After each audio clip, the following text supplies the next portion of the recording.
What's really good, guys? It's your boy Spotted Menace, aka D-Man.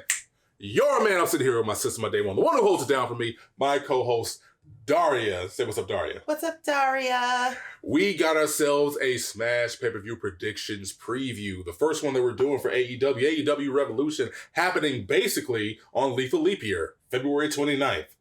Joining us tonight, or tonight, whenever you're watching this, we got our boy, our resident street dog, street pupper, Troop.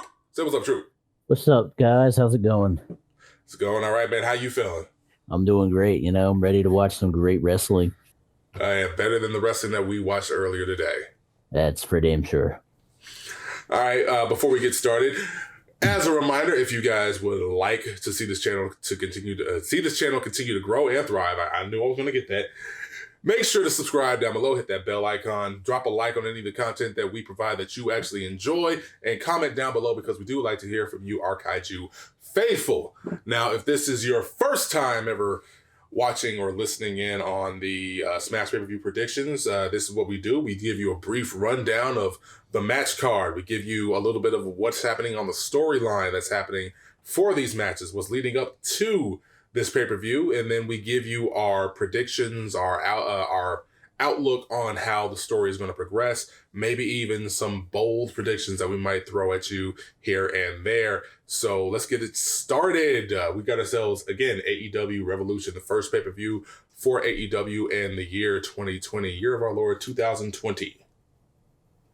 And we start us off with a pre-show. Usually we don't talk about the pre-show, but see, at least with AEW, they like us, and they give us the pre-show information beforehand. You see, when we did our little predictions for Super Showdown, we didn't even know that Mansoor had a match.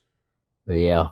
Didn't even know that was it. Didn't even know Garza was having a match because we did it literally like 2 days before it happened. It was like, no, we're going to add new matches. Fuck you. Yeah.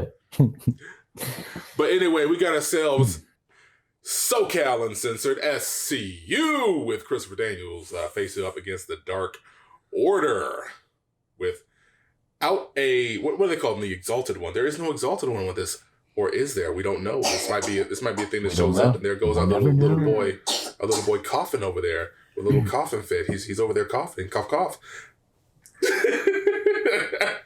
But anyway, SoCal Uncensored versus the Dark Order.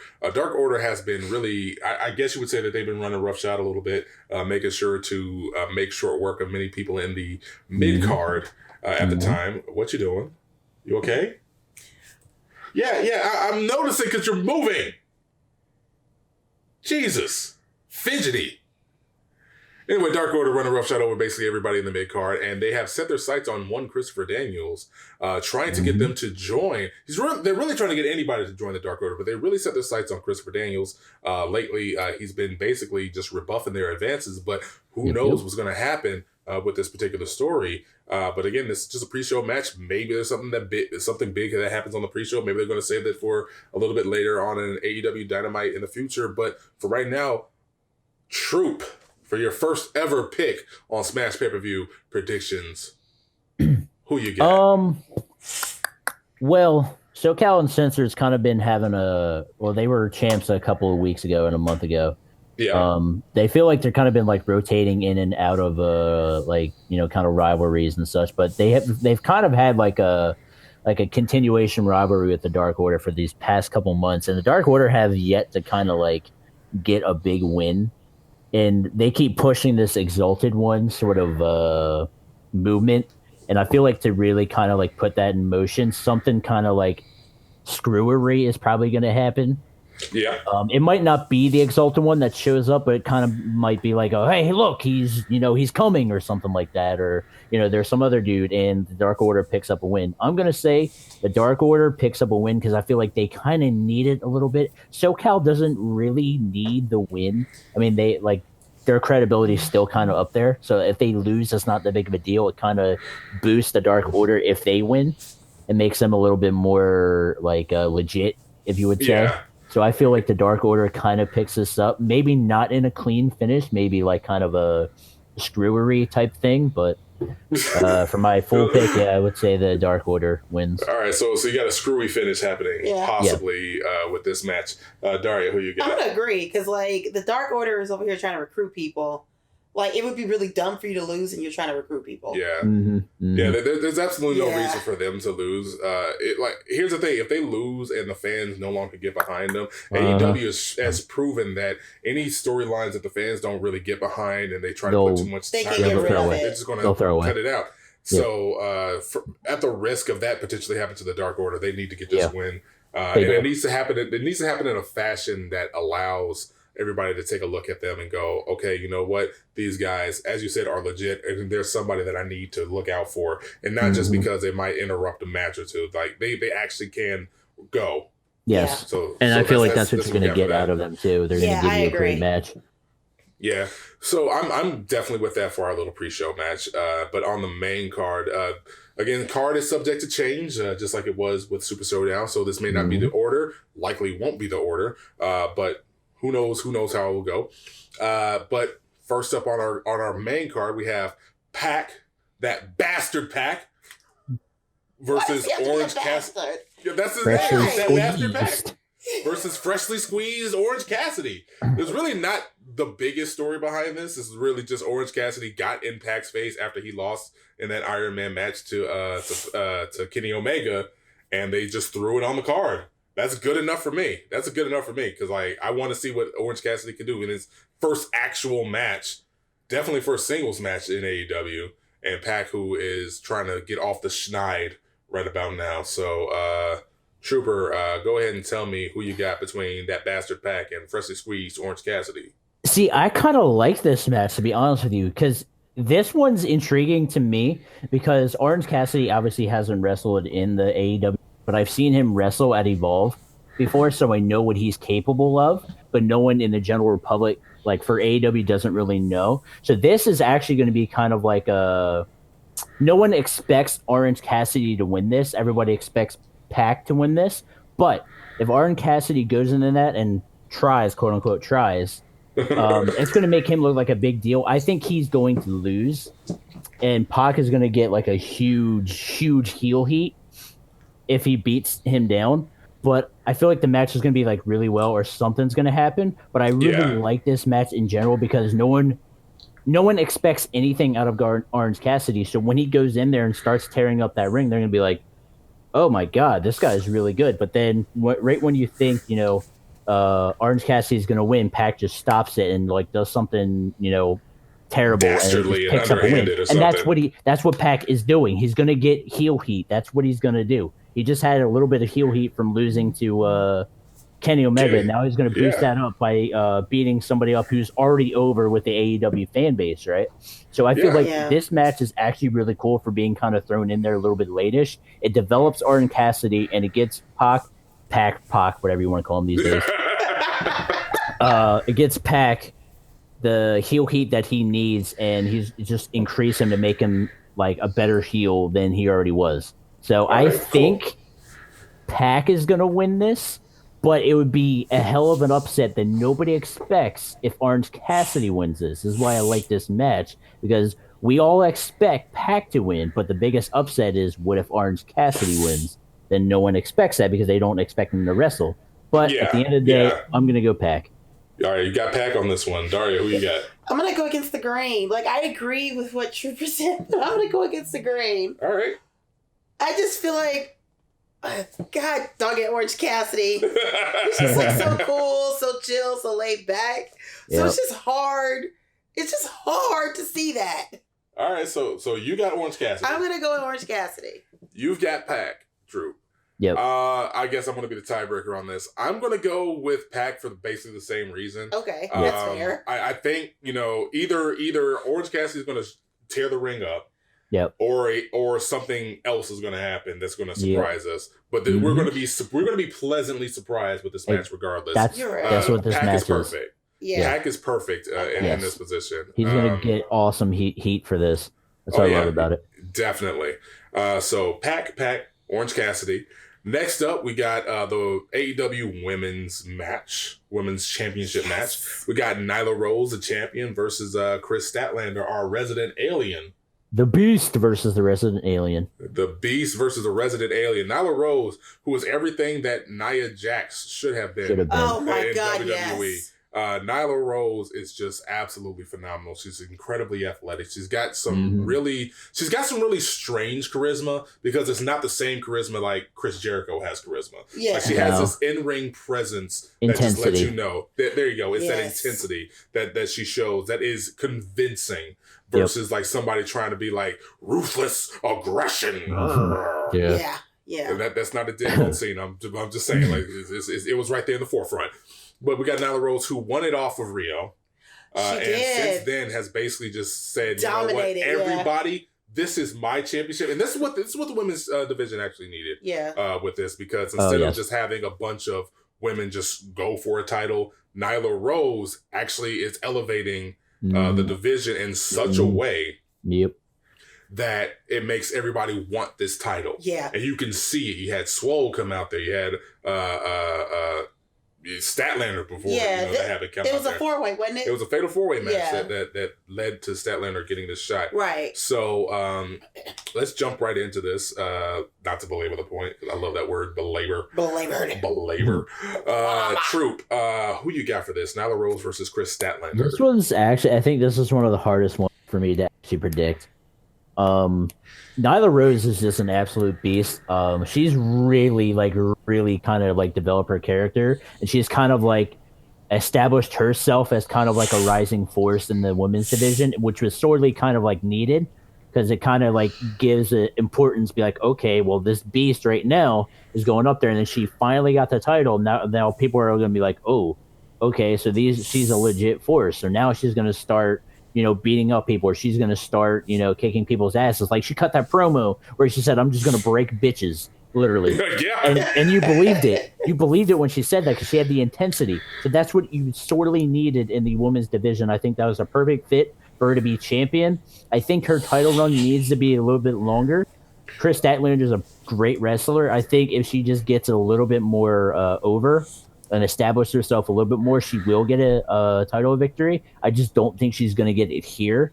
I think Nyla Rose is going to defend and win this, because Nyla Rose just won it, and I feel like you really need to build her up more by stacking victories. And what's more important than getting a victory over the number one ranked, Kris Statlander? I think that's pretty apparent. All right, I'm definitely with that. Yeah, I'm definitely with that.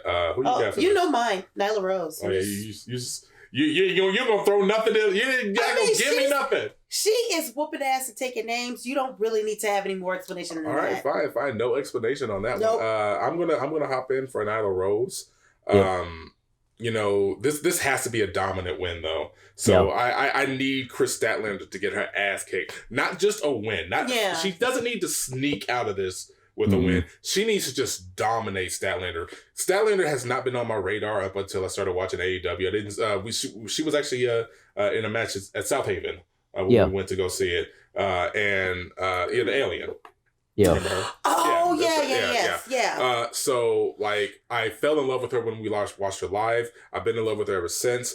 But I'm sorry, girl. Nyla Rose has to break you. Yeah. She has to. Like, she has to break people. Yeah. On this. That's what I'm saying when I said I think she's a great character and she's going to be a star. I just think she needs to kind of like settle and kind of like get a little bit more over with the fans and develop herself first before getting a full title win. I think that's what this kind of means for Rose versus Kris Statlander, is for Nyla Rose to have a dominant win and Kris Statlander to kind of rebound from this and kind of have a challenging aspect to her character into defeating that little roadblock that she got through. I think that's what's going to make her a lot better. I think she's definitely going to lose this pretty badly, I would say. Yeah, she is. Yeah, see, I'm with you on that. Up next, we have Darby Allin versus Sammy Guevara. Might be match of the night right here. I screwed this all up. Darby Allin, man, this guy right here. I had no expectations for him, Miss Yanni. No. I had no expectations for him at the start of this company. No one did. And then all of a sudden, I see him just show up, and every time he shows up, he leaves everything on the mat, and he changes me as Physically. a spectator. Yeah. Physically. Oh God, those coffin drops. Jesus Christ, stop doing that. I love it when you do it, but stop They're it. scary. That might be one of my Stop favorite it. finishers. They're Actually, I'm not gonna. scary. That much finishers now. It's weird, the psychology of that finisher. Like, he's literally just falling on his back onto you. Full Yeah. body weight. Somehow it just works. Yeah. It It's- works. It's beautiful. It's the reverse like senton bomb, really, but Yeah, it's Oh, even more wow. impactful. because he's just like there's no pomp, no circumstance, no extra movement. He's just like, I'm falling, and you can't get up. It's So a there's big no- ass trust fall that has full weight. So there's no do. So- Yeah, really? Yeah. I'm gonna hurt you. But then we also have Sammy Guevara, who has been coming into his own as a member of the Inner Circle. Hold on 1 second. We got, hey, King Dad. Hey, what up? Hey, thank you for joining KD, us. Thank you for joining. Yo, everybody, we got our boy, the deadest of kings, all up in here joining us. How you doing, King Dad? Doing pretty good. How you all been? We have good. been fine. We have been fine. We've been running through about half of this match card. So I'm gonna spring this pop quiz up on you, bruh. Okay. It's about to be a pop quiz. Sammy Guevara versus Darby Allin. Who you got? Oh, geez, Darby. Good It's gonna one. be a banger of a match, but I love Darby Allin. right there, Trooper. Yeah, I think this one actually might be like the secret match of the night. To be honest with you, It really, like, It- that's what my hope is. Like, I keep thinking this is gonna be the match of the night. yeah, these two So too. are. When this company first started, you didn't really know who Sammy Guevara was or Darby Allin was. First it was Darby Allin that you kind of knew about, and then eventually you kind of like Chris Jericho kind of brought Sammy Guevara in, and now you're kind of like have two different personalities going against each other. That's turned it into a really awesome feud lately. Yeah. Actually, like Darby Allin started it with when he got attacked by Sammy Guevara, and then he was out for a week, and then he came back and did a vignette and didn't say anything. He just started throwing down these little cardboards and started saying, all right, I'm challenging you. If that's going to happen, I'm going to rip your throat out. You're not going to talk anymore. Yeah. And he just pretty much took what Sammy Guevara did with the notes and just used it against him. And Oh, this yeah, it match was is going to be a perfect. banger. It's absolute banger. I'm conflicted about this because Sammy Guevara has not won a singles match really, but I think it's because he's so over, especially he's with the Inner Circle. I don't really think he needs a victory. I want him to, but I think it more benefits Darby at this point because he's a lot more over right now. Yeah. And I know you can kind of eventually build Sammy Guevara up when he's still with like Chris Jericho and you do like a thing with him. I think in this match, I'm going to say Darby Allin wins, but it's going to be a banger of a match. It's going to be close. Yeah. See, I'm with you on that. Daria, who you got? I agree with Trooper and KD. I think Darby, like they said, Sammy Guevara. Sammy Guevara. See, you got it right there. You have no excuse. You hush. He's with Chris Jericho. And, Chris Jericho is just that man. I mean, this would be nice for him to win because he needs it. But then he kind of does it because you got Chris Jericho. All right. But then you stay with Chris Jericho, you'd be good. Until he calls you an idiot. Then I don't know. Yeah. And I don't know what's going to Aaron happen, Mahomes. Sammy. Yeah. Aaron, I hated that. Yes. That made me so mad. It's like, you got it wrong. It's like, we know that's the point. But I still, Anyway, I'm going to hop on and make it a 4 run. I got Darby Allin on this bad boy right here. Wait, for a minute, I thought you were going to go against the grain. I was going to say, really? No. Really? Guevara doesn't need Such a this heel. at all whatsoever. He absolutely doesn't need this. He's going to get built up eventually. He doesn't need it. Yeah, the way that He'll be AEW does a lot of their talents, like, you can survive a loss. Yeah. You can survive a It's not losing gonna- record. It's not going to absolute bury him. It's not going to absolute destroy his credibility because he's with Chris Jericho, and eventually he can get not repackaged, but he can gain that credibility back by start winning later matches. But right now, I think Darby Allin needs this match to win to kind of like boost himself and kind of move on, and to be that like huge rising star that he's becoming already. He was a guy that nobody knew about really, besides hardcore fans that watched the new Northeastern Wrestling, I think it was, and a couple other companies that he was in. hardcore fans will only know that, but the casual did not know anything about Darby Allin, except right now. Everybody knows who Darby Allin is now, and I think he's a fat. What MJF said, what he says he's the fastest growing star. Nah, I say Allen's the fastest growing star right now. Oh yeah, the way they've been handling him has been like he's been soaring to the. Darby's going to be a huge player. Oh god, yeah. Darby is one of Yeah. those ones where if they didn't have the right people, like running things, it would be a mess. But the way they've been handling him is amazing. He has like a unique promo style, just a unique. I mean, a unique appearance, a unique approach to things that you really don't get to see in wrestlers too often. Yeah, he's not going to get lost in the shuffle with the way that he's looking. Oh, definitely. The way that he acts, even the way that he wrestles. No. So we got our final four. We got our final four matches coming up. We got a really big match because it's going to be Jake Hager's first actual match in AEW. Yep. And we have a nice little story with Dustin Rhodes because when Chris Jericho was feuding with Cody, they made the Inner Circle, as they were the fledgling group, just started going after everybody who was associated with Cody Rhodes, and that included his brother Dustin. Jack Hager breaking his arm in the car door, putting him on the shelf for a few weeks, and Dustin didn't say, "I'm going after the Inner Circle." Dustin basically said, "I'm coming after you, specifically Jake Hager." Yeah. Now, this might be a sleeper pick for match of the night. Yeah, this might end up being a sleeper pick because Dustin is showing that his years don't. Matter. Oh yeah, he's been dominating like ridiculously. He did a Canadian Destroyer. Yes. 2 weeks ago. Yes. Perfectly. Mm-hmm. Jack Hager, on the other hand, who hasn't been in a wrestling ring for a while. Hasn't wrestled. He hasn't wrestled in a while, but at the same time, you don't really lose those kind of skills. Nope. You don't. Nope. It's hard to lose those kind of skills. So I don't think anybody's going to be carrying anybody in this match. I do think it's going to be a sleeper pick just because of how vicious it's going to be between these two. So I'm going to start with you, KD. Hager, Rhodes, who you got? Oh, this is going to be probably one of the harder hitting matches because these two, Dustin is deceptively big because no one noticed because he was in WWE all these years. Yeah, he's big. And Jake Hager, we haven't really got a chance to see him too often in the wrestling ring lately. I mean, he's normally an MMA guy, but I think it's going to be a good old fashioned hoss fight between the two of them. Yep. And I'm going to say Jake Hager wins, possibly for nefarious means. Okay, that's fair. Trooper, who do you have?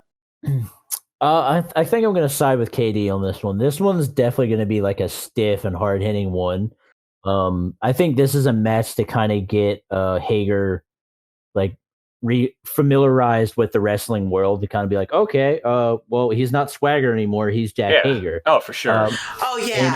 This feud actually got more real when Dustin Rhodes cut that promo on him and said, all right, are you going to get in this ring or are you going to fail in your MMA career like you already have? You're failing at your wrestling career that you already have. So I feel like Jack Hager is going to win this match, and it's going to kind of it's going to boost him, basically. Dustin Rhodes is kind of there to boost him, but also beat his ass as well. These two are going to beat their ass. It's not going to be dominated. I mean, don't forget, friggin' Jake Hager decided to get the Dippin' Dots involved when he threw Dustin into that car. Dippin' Dots didn't do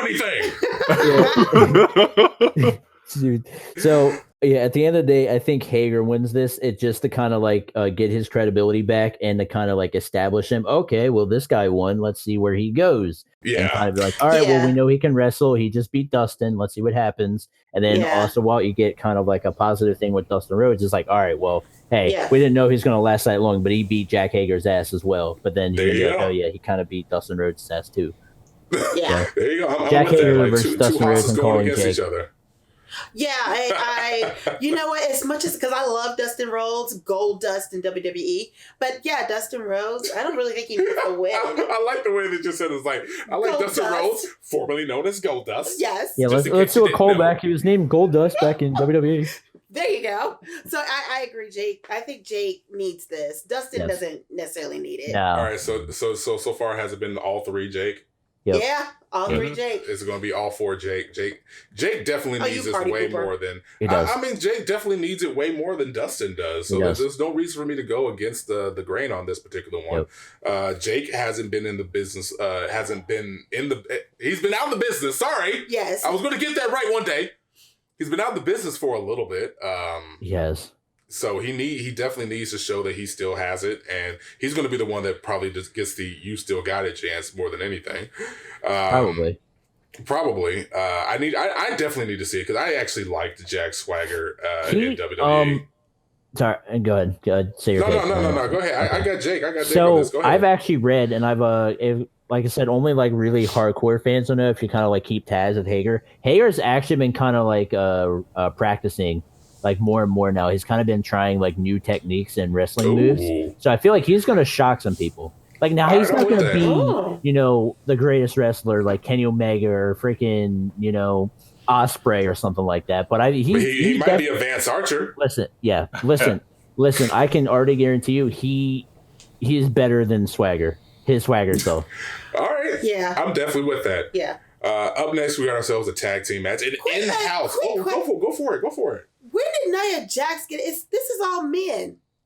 What? Matt Jackson. Oh, Nick. Okay, never mind. Oh my god! I thought that said Nia Jax. My bad. You go sit in the corner for a second. I do. Girl. I thought that looked like Nia Jax. Wow. Interrupted me just I didn't know to be Nia wrong. Jax is in AEW. I didn't either. I mean, shoot, they probably could use her better than WWE has. Yeah. But as I was saying before, I was sorely interrupted. We got a tag team championship match between Kenny Omega and Adam Page and the Young Bucks. This is an in-house, being the elite, all elite wrestling in-house tag team match. And like this is a feuding family kind of match. This turned hot on Wednesday. Oh, dude. Oh my god, it was awesome. Oh, dude, they strapped a rocket boost on that and just. How the hell are the Bucks not heels in this? Like, because they really are just gigantic dicks. They are, yes. I mean, they've always kind of been gigantic dicks, even when they were faces. So. Yes. Okay, so they're just. Just friggin' just straight to the face of Adam Page calling him a jobber. Yeah. Yes. And at the same time trying to say we're your friend. It's like, what kind of friend says that? It's like, with friends like this, who needs enemies? Exactly. But with these friends, they are in a little embroiled feud with the titles on the line. So KD, which part of the elite do you have for this? This one's hard. This one is really tough because there's so many different ways this can go. But part of me likes the idea of Kenny and Hangman Page as tag champs, and I'd like to see that continue. So I'm going to say they win it. All right, Troop, who you got? Oof. Actually, I think this one's probably the hardest one to predict, actually. Mm-hmm. There's so many elements, like KD said, there's so many elements in this one. It's going to be interesting. A lot of people are kind of like saying, oh, well, this is kind of predictable. Adam Page is going to turn, this weekend on Kenny, and the Young Bucks are going to win. Well, not necessarily. I mean, what if Kenny and the Young Bucks are the ones that turn heel on Adam Page? Okay. This is a role reversal that could happen, or Adam Page can turn heel. Now, he doesn't even have to turn heel this weekend, but he can be like, all right, you lost our title. I guess you just don't care about me anymore. And then go into that feud with Kenny Omega and Adam Page and him turning full heel. There's so many elements to this match right now that this is the hardest one to predict. I really... Because it's like Adam Page said. Now, I can see it from the Young Bucks perspective where Adam Page just got called a jobber. And he was just like, okay, so now you think, I'm a joke. You think that, I got this one thing and now you're trying to take it away from me, right? But then you see from the Young Bucks perspective is like, well, they brought him in, and, they cared for him and they helped him and they made him be the star. And I'm like, you're just going to walk away with us and disrespect us like that? So it kind of gives you a different perspective. It would be like, all right, well, who's the one that's going to turn heel here? Yeah. Now, I really think it could be the Young Bucks that turn heel. It could be. Now, Young Bucks already were dicks to begin with. They were face dicks. Yeah. It's face weird. dicks. Yeah. That's new. I think at the end of this, I'm going to say the Young Bucks win this. All right, you got the Young Bucks on this. Daria, who you got? I'm going to stick with Kenny Omega and Adam Page. Okay. I'm going to stick with Omega and Page. Okay. But there is a nice little element that happens, like where with the possibility that Adam Page does turn heel, but they manage to maintain their titles, where he just like goes nuts on the Young Bucks. I'm expecting something a little bit like that. Something's going to happen. So something is going to happen. Yeah. So that's going to be my pick. I got Omega and Hangman. But if you give me just 1 second, we're going to have a little bit of technical difficulties. I'll be right back for you in just a second. Sorry about that. Welcome back to our show. Had to take a step away for a dual dose of technical difficulties. Are you good now? You good? Fantastic now. Are you fine? I'm good. Deuces. All right. We got MJF, Cody Rhodes, a blood feud. What name is Wardlow? I don't know. Medieval name? Possibly. This is what I had to run through all this again. I just want you to know that. One more time. Twice. Double dose. I really don't see how that's my fault, but okay. Incredibly your fault. MJF has just basically, from the very beginning, from their first pay-per-view on, has just been that dickhead. Yeah. That jerk. Yeah. He was one that you love to just hate. Yeah. Yeah, but see, here's the thing. He was always okay with the likes of Cody and the Elite. Yep. Until he decided, you know what? I'm going to kick you in the Jingles. Mm-hmm. Yeah. That's a trademark name, by the way, Jingles, if you don't want to say the word balls. And since then, Cody's been trying... In the cojones. Since then, Cody has been trying to make his way back to, get revenge on MJF. And MJF has been ducking him, but he gave 3 stipulations. Stipulation number 1, Cody cannot touch him up until this match. Stipulation number 2, Cody must face Wardlow in a steel cage, which he did. Amazing steel cage match. If you manage to go back and watch it, if you can, please do, because it is a masterclass on how to do a steel cage match compared to what Roman Reigns and Corbin just did in Saudi. And stipulation number 3, he had to take 10 lashes. 10 lashes in the ring. And Jesus, don't watch that. That is incredibly hard to watch. Yeah. Incredibly hard to watch. But he did all of those because he wanted to get at MJF. This is how you build a babyface. This is how you build a heel. This is a perfect build for both of these two. So I'm not going to go into any more detail because everything that they've done, you have to just basically watch. So, KD, tell me who you have. Oh, jeez. This is the hard one. I mean, there's so many different ways this can go. I mean, Cody has been after MJF hard since this all broke down between the two of them. And MJF has managed to dodge him often. Yeah. I mean, up to the point, Cody can't even lay hands on him. Will, Cody be able to actually make it through this time is the question, especially if, Wardlow outside, and also Arn Anderson doesn't have a really good history with the Rhodeses, if you think about it long term. Yeah. So, I mean, there's always that looming possibility of betrayal from that end as well. And it's who knows what comes of it. There's no special stipulations or anything else for this match. It's just a match. It's just a match. So, I mean, I don't think this is over by a long stretch, and I'm going to go out there and say MJF wins this. Okay, Troop, who you got? Yeah, I'm kind of on the same boat with Katie here. I feel like MJF wins this, only because this has been a feud for months, and in this match, you're going to see Cody get his hands on it. He's going to kick at the beginning, but I think you need to have MJF win this match just to kind of build him even more.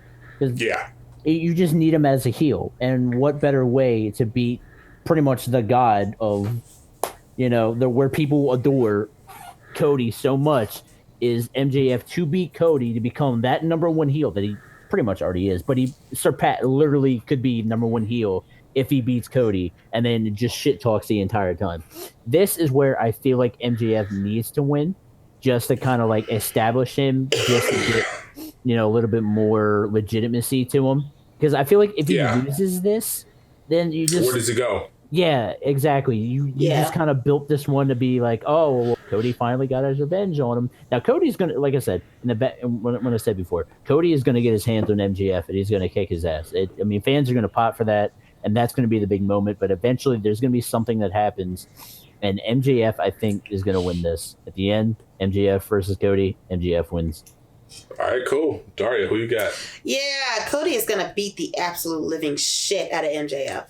Damn, say what you really think. I just did. I'm gonna go with MJF. Yeah, I mean, he's gonna get the shit kicked out of him, but yeah, Cody's gonna get that win. Yeah.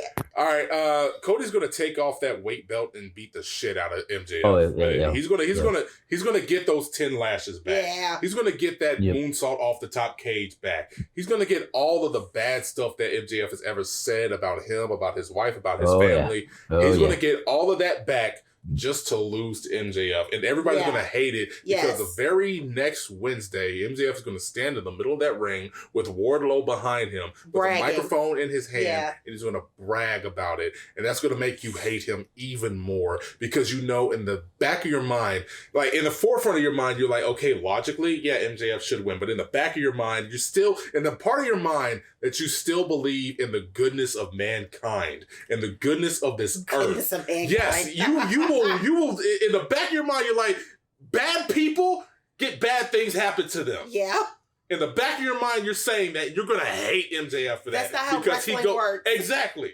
Because it's not going to work. And you're going to be pissed off that it didn't work. Yeah. And you're going to boo him relentlessly. And it's going to be the most hot thing since Kevin Owens stood in Seattle and pissed on everybody in Seattle. Yeah. Where they booed for minutes. That's how bad it's going to be. And I will love it. MJF for the win on this one.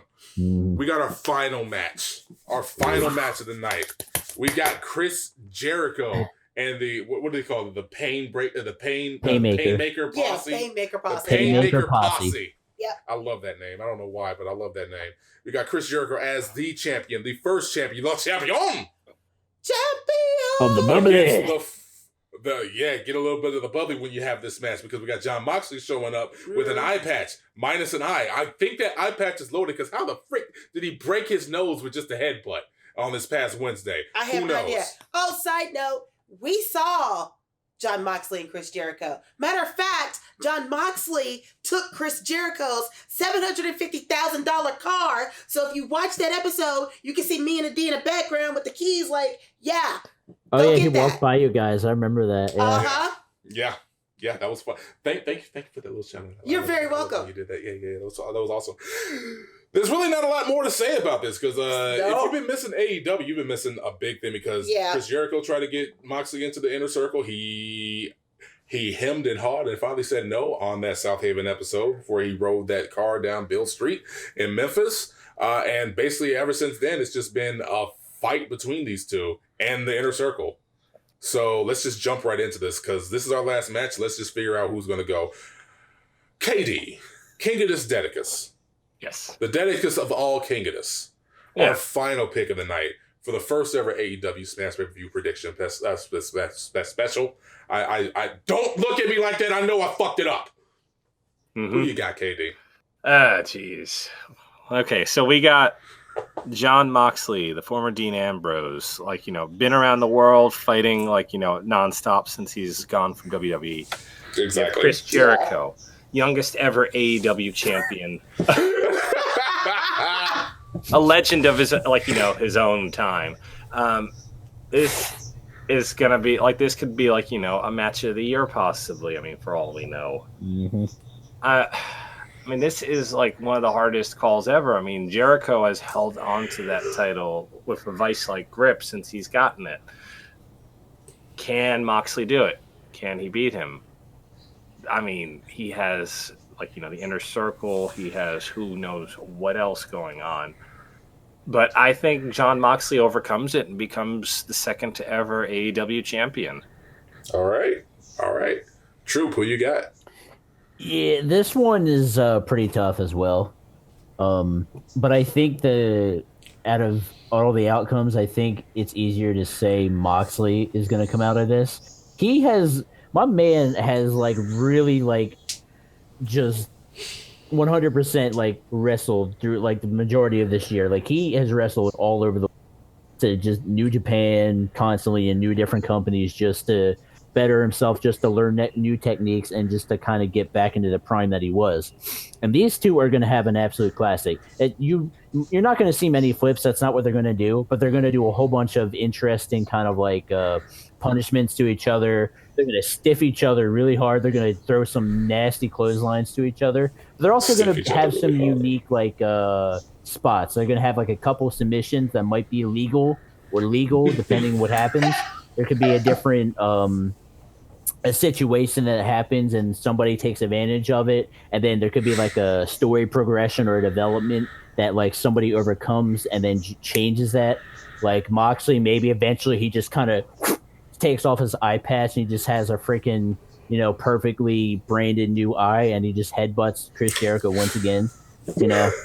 But I think at the end, I think Moxley wins this. I think this is a great chance for Moxley just to win this, to kind of put. Now, Chris Jericho already put AEW on the map. He did. I think that was a perfect opportunity for him to get it. I think that was the perfect call for to be the first champion. Mm-hmm. And now that you kind of like put it on the map and you kind of like spotted it, now I feel like Chris Jericho can kind of like lay back just a little bit, because Moxley's an established guy now. Like he is the top, one of the top guys in AEW, and now like the world pretty much. They know who Moxley is now, and once you get that title on him, he's gonna fucking explode. Oh yeah, definitely. And I think this is a great call. I think if Moxley wins this is really good for AEW and to just rest, to kind of like boost it and to have more credible people fight him. At the end of the day, I'm gonna say Moxley wins this. But hey, I think there's a plus here. All right, don't throw your plus in there. Lance Archer, he's debuting this weekend. All right. Oh. All right. That's going to be your bold prediction that Lance Archer is going to show up. Okay. Yep. All right, Daria, who you got? Moxley. Wow, that was quick. Jesus, like I had a whole spiel ready and everything. I'm getting my mind ready for it, and I was just like, okay, let me get my words right. Yeah. I'm gonna let my sister give her take on it so that I can get my words right. And you're like, nope. Now I'm sitting here scrambling with a pen and paper, like Jesus. That she wanted to say. Christ. Yeah. All right. Okay. So I got Moxley on this. On the one hand, I was thinking, okay, maybe Moxley would get the win, but he wouldn't get the title. Something would happen because we do have the rest of the inner circle right there who aren't in matches. Yeah. But then I was going to think, hey, maybe they would get involved in the Kenny Omega Young Bucks match. Maybe. But who knows? But the more I think about it, Moxley needs this win because there's not much more for this feud to have happen.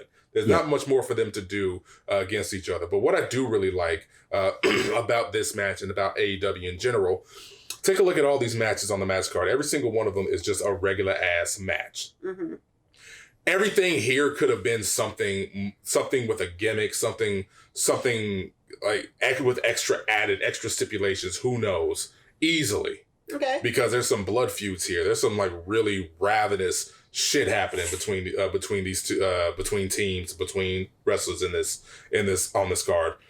And everything is just like, no, let's just have a very good match and show people what we can do. And I love that about this particular match card. I love this about this company. But, you know, my praise, that's done. I got Moxley for this one. And that is it. That is all it is for AEW Revolution. This is going to be an amazing event. Yeah. It's gonna be a great something that the WWE main card has never been able to like really do, put together a cohesive event where it's like I'm excited about every single match on here instead of me trying to pick like little kernels out of the shit that is the match cards that they got. We're like going like, oh, this could be a good match if they give them time. If they let them do it, if there's no shenanigans, if they don't have anything extra happen, this could be a good match. Yes. Yeah. No, none of that. Like, every single match right here, I want to watch it. I want to watch it multiple times. By the way, if you haven't seen, for whoever who's watching this, go see their Go Home show. Go Home shows are kind of like hit and miss, especially with WWE. So we're kind of like used to Go Home shows being, phoned in, a throwaway show. But AEW did it really well on Wednesday. This is a Go Home show that boosted every single rivalry that needed to happen, every single match.